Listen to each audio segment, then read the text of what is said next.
Hi friends, आज का जो हमारा चैप्टर है वह है current electricity. NCERT 12th physics का यह थर्ड चैप्टर है और उसे हम बोलेंगे करंट इलेक्ट्रिसिटी। ठीक है, करंट इलेक्ट्रिसिटी। करंट इलेक्ट्रिसिटी को पढ़ने से पहले इलेक्ट्रिसिटी के बारे में हमें थोड़ा बहुत इंट्रोडक्शन जान लेना अति आवश्यक है। इलेक्ट्रिसिटी यानी इलेक्ट्रिसिटी आज के हमारे इस मॉडर्न सिविलाइजेशंस में बहुत ज्यादा जरूरी है। क्यों? क्योंकि अगर इलेक्ट्रिसिटी नहीं होगा तो ये सारे इक्विपमेंट, इलेक्ट्रिकल डिवाइसेस वगैरह हम रन नहीं करा पाएंगे, यानी ये सब फंक्शन ही नहीं कर पाएगा। तो इन सब को फंक्शन कराने के लिए हमें इलेक्ट्रिकल एनर्जी चाहिए। इलेक्ट्रिकल एनर्जी को समझने के लिए हमें इलेक्ट्रिक करंट को समझना बेहद जरूरी है, क्योंकि इलेक्ट्रिक करंट ही है जिसकी वजह से कोई भी इलेक्ट्रिकल डिवाइसेस या कोई भी इलेक्ट्रिकल इक्विपमेंट फंक्शन कर पाता है, यानी कि वो रन कर पाता है। फिर चाहे हमारे डोमेस्टिक घरों में जो भी फैन लगा हो, टेलीविजन लगा हो, कूलर है, वॉशिंग मशीन है, मोटर्स हैं कुछ, या फिर कुछ भी, ये सभी इलेक्ट्रिकल डिवाइसेस फंक्शन कर पाते हैं, रन कर पाते हैं, क्योंकि उसमें इलेक्ट्रिक करंट है। तो हम कह सकते हैं कि electric current is the backbone of our modern civilisations. Modern civilisations में हमें इलेक्ट्रिकल एनर्जी की अति आवश्यकता है। तो करंट इलेक्ट्रिसिटी को आगे इंट्रोडक्ट करने के लिए हमें दो वर्ड बोलना पड़ता है, current and electricity. What is the meaning of electricity? Electricity का मतलब होता है, अगर कोई चार्ज है, अगर उस चार्ज के पास डिफरेंट डिफरेंट टाइप्स का कैरेक्टरिस्टिक है, तो उन कैरेक्टरिस्टिक का जो स्टडी है उसी स्टडी को हम इलेक्ट्रिसिटी बोलते हैं। अब ये चार्ज क्या है, जनरली क्या होता है? इलेक्ट्रिसिटी। इलेक्ट्रिसिटी किसको बोलेंगे इलेक्ट्रिसिटी? तो हम इसका जो बेसिक है प्रॉपर्टीज क्या है? चार्ज। यानी कोई इलेक्ट्रिक चार्ज जिस सिचुएशंस में है, उस सिचुएशंस में उसके पास जो कैरेक्टरिस्टिक है, जो उसका प्रॉपर्टीज है, उसी प्रॉपर्टीज को हम बोलेंगे इलेक्ट्रिसिटी। जनरली क्या होता है चार्ज? किसी भी एलिमेंट्री पार्टिकल्स ऑफ मैटर का एक सबसे स्मॉलेस्ट कैरेक्टरिस्टिक है, और उस कैरेक्टरिस्टिक के कारण वह एक दूसरे पर इलेक्ट्रिकल फोर्स लगा पाता है, इसी को हम बोलते हैं charge. Charge is a property of elementary particles of matter. ये हमने ऑलरेडी ये सब जान चुके हैं कि ये चार्ज क्या होता है प्रीवियस चैप्टर्स में। अब ये चार्ज के दो सिचुएशंस हो सकते हैं। दो सिचुएशंस ये हो सकता है कि या तो चार्ज किसी मटेरियल के अंदर स्टैटिक हो सकता है, या फिर इन कंडीशन ऑफ मूविंग हो सकता है। अगर कोई इलेक्ट्रिक चार्ज किसी मटेरियल के अंदर एट द रेस्ट पोजीशन पे होगा, स्थिर पोजीशन पर होगा, यानी उसका मूवमेंट नहीं हो रहा होगा, तब उसके इस कंडीशन के होने की वजह से इसके पास जो डिफरेंट टाइप्स का कैरेक्टरिस्टिक होता है, उन्हीं कैरेक्टरिस्टिक का स्टडी कहलाता है स्टैटिक इलेक्ट्रिसिटी। मतलब इसमें कैरेक्टरिस्टिक क्या है? स्टैटिकनेस होगा, यानी इलेक्ट्रिक चार्ज क्या होगा? इसमें स्टैटिक होगा। बट यदि कोई इलेक्ट्रिक चार्ज किसी मटेरियल के अंदर स्टैटिक नहीं बल्कि मूविंग कंडीशन में होगा, तो मूविंग कंडीशन में होने की वजह से इसके पास दो कैरेक्टरिस्टिक हो सकते हैं। दो कौन सा कैरेक्टरिस्टिक हो सकता है? तो जब कोई चार्ज किसी कंडक्टर के अंदर, किसी मटेरियल के अंदर मूव करता है, तो मूव करते हुए इस इलेक्ट्रिक चार्ज के पास दो सिचुएशंस हो सकता है। या तो वो यूनिफॉर्म वेलोसिटी से मूव कर रहा होगा, या फिर एक्सेलरेटेड मोशन से मूव कर रहा होगा। अगर कोई इलेक्ट्रिक चार्ज यूनिफॉर्म वेलोसिटी से मूव कर रहा है, इसका मतलब है कि उसमें इलेक्ट्रिक चार्ज एक ही डायरेक्शन में फ्लो कर रहा है, और एक ही डायरेक्शन में फ्लो करने की वजह से उसके पास कोई कैरेक्टरिस्टिक होगा, और उन कैरेक्टरिस्टिक का स्टडी कहलाएगा करंट इलेक्ट्रिसिटी।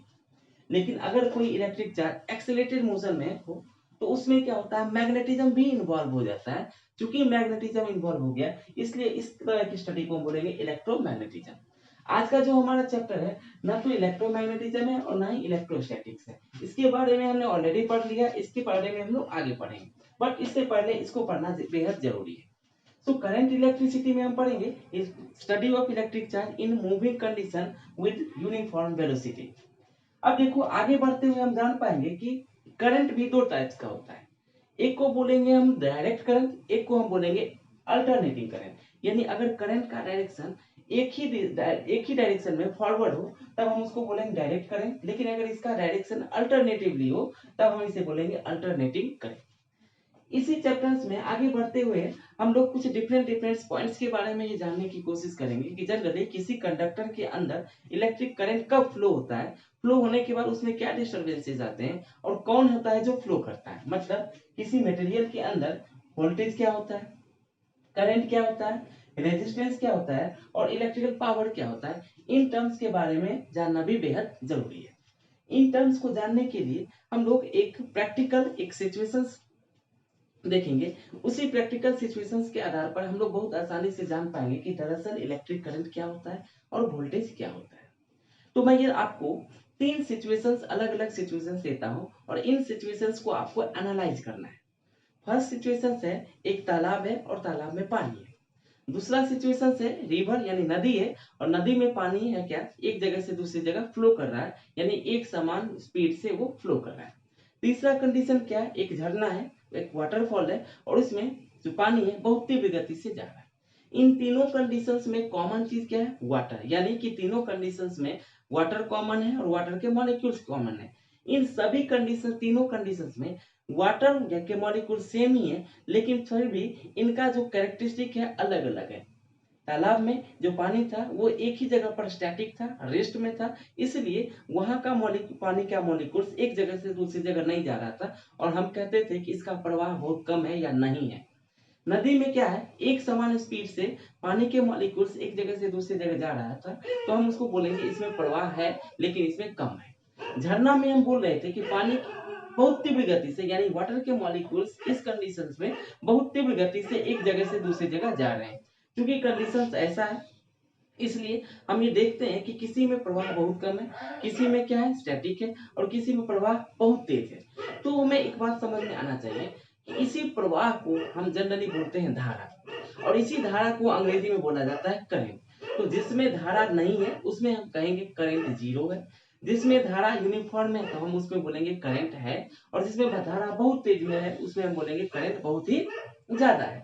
अब डिसाइड इस बात से अब हमें पता चलना चाहिए कि एक्चुअली ऐसा क्यों हो रहा है कि इन तीनों ही कंडीशंस में धारा का जो प्रवाह की गति है वो अलग अलग है। इसे कौन डिसाइड कर रहा है, which one will responsible for flowing water molecules. तो इसको डिसाइड करने वाला वाटर का ही प्रेशर होता है, यानी पानी पर जो प्रेशर है, अगर प्रेशर ज्यादा है इसका मतलब है कि उसमें जो पानी के मॉलिक्यूल्स है वो तेज गति से एक जगह से दूसरी जगह मूव करेगा। अगर प्रेशर कम है तो हम कहेंगे कि इसमें जो पानी का प्रेशर कम होने की वजह से एक जगह से दूसरी जगह पानी के मॉलिक्यूल्स नहीं जा पा रहे। इसका मतलब ये है कि डिसाइड कर रहा है वाटर का प्रेशर। ठीक ऐसा ही कंडीशंस हम किसी मटेरियल के अंदर भी देखते हैं। अगर मैं ये कहूं कि ये एक मटेरियल है, तो अगर ये कंडक्टर भी है तो भी इसमें अभी फिलहाल इलेक्ट्रिक करंट नहीं है। जैसे ही मैं इसको एक बैटरी से जोड़ देता हूं, तो बैटरी से जोड़ देने के बाद इसके अंदर जो भी फ्री इलेक्ट्रॉन्स है उनको प्रेशराइज करने के लिए वोल्टेज प्रेशर देगा। तो इस इलेक्ट्रिकल प्रेशर को ही जनरली हम बोलते हैं वोल्टेज, और इसके रहने वाले जो इसमें जो अंदर रहने वाले फ्री इलेक्ट्रॉन्स का फ्लो को हम बोलेंगे करंट।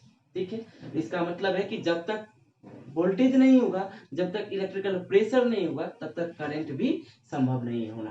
तो वोल्टेज का मतलब है क्या, बैटरी से, यानी इलेक्ट्रिकल प्रेशर का मतलब है वोल्टेज, और किसी मटेरियल के अंदर इलेक्ट्रिक करंट का मतलब होता है उसमें रहने वाले इलेक्ट्रॉन्स का फ्लो होना। अब देखो, इस मटेरियल के अंदर जो डिस्टरबेंस है, जो डिस्टरबेंस है जो रेजिस्ट करता है इलेक्ट्रिक करंट को फ्लो होने के लिए, उस रेजिस्टेंस को, उसे उस डिस्टरबेंस को ही हम बोलेंगे, उस ऑब्स्टिकल्स को ही हम बोलेंगे रेजिस्टेंस। पावर क्या होता है, वोल्टेज और करंट के मल्टीप्लिकेशन से जो एक नई क्वांटिटी बनती है उसे ही हम पावर बोलते हैं। ये हमारा आज का एक इंट्रोडक्शन है। आगे हम लोग देखेंगे एक्चुअली में इलेक्ट्रिक करंट क्या होता है और इसे हम लोग कैसे मेजर कर पाएंगे।